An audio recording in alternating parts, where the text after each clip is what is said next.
Assalamualaikum warahmatullahi wabarakatuh. Perkenalkan, nama saya Nelvira Susanti, NIM 41210003. Saya berasal dari lokal IAT 1A. Baiklah, di sini saya akan menyampaikan sebuah materi yang berjudul Pemeliharaan Al-Quran dari Zaman ke Zaman. Al-Quran merupakan sebuah mukjizat yang diturunkan oleh Allah Subhanahu wa Ta'ala kepada Nabi Muhammad SAW, yang mana Al-Quran ini dapat dijadikan sebuah pedoman bagi umat Rasulullah SAW.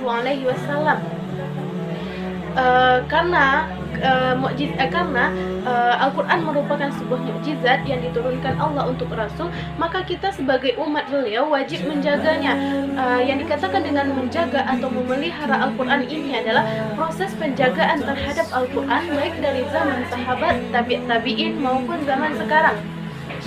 Nabi mengetahui betul makna-makna yang terdapat di dalam Al-Quran. Namun, makna dan ilmu tentang Al-Quran tersebut pada masa Rasulullah SAW belum ditulis. Kenapa belum ditulis? Karena pada masa itu sahabat beranggapan bahwa Al-Quran terjaga sekali di dada Rasulullah SAW yang sudah tertanam sangat kuat sekali. Dan Nabi pun mempunyai beberapa orang penulis wahyu, yang diantaranya adalah Ali bin Abi Thalib, Utsman bin Affan, Muawiyah bin Abi Sufyan, dan Zaid bin Sabit. Setelah Rasulullah SAW wafat, beliau digantikan oleh Abu Bakar. Pada masa Abu Bakar sangat khawatir sekali dengan pemeliharaan Al-Quran ini.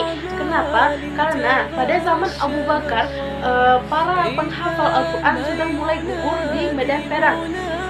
Maka pada seketika zaman Abu Bakar ini, Umar pun menyarankan kepada Abu Bakar untuk membukukan Al-Quran. Setelah itu setelah pendapat dari Umar diterima oleh Abu Bakar, Umar pun menyuruh Zaid untuk membukukan Al-Quran tersebut. Dan Zaid pun mulai mengumpulkan ayat-ayat Al-Quran, yang baik ayat-ayat Al-Quran yang dituliskan di pelepah korma, di bebatuan, ataupun di kulit hewan dan lain-lain. Setelah itu, pada zaman Utsman bin Affan, Al-Quran sudah mulai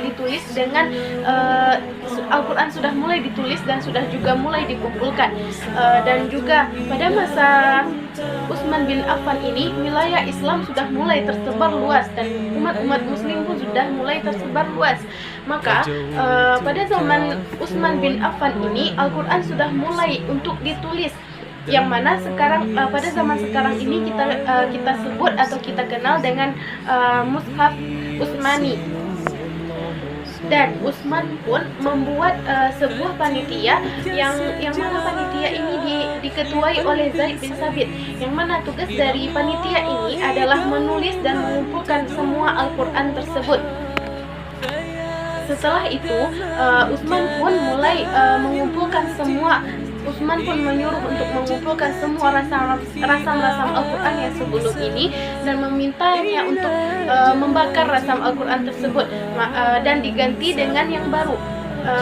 Dan dengan begitu lahirlah mushaf yang disebut dengan mushaf Utsmani yang ada atau yang terdapat pada zaman sekarang. Baiklah, mungkin hanya itu yang dapat saya sampaikan. Bila terdapat kata-kata yang salah, saya mohon maaf.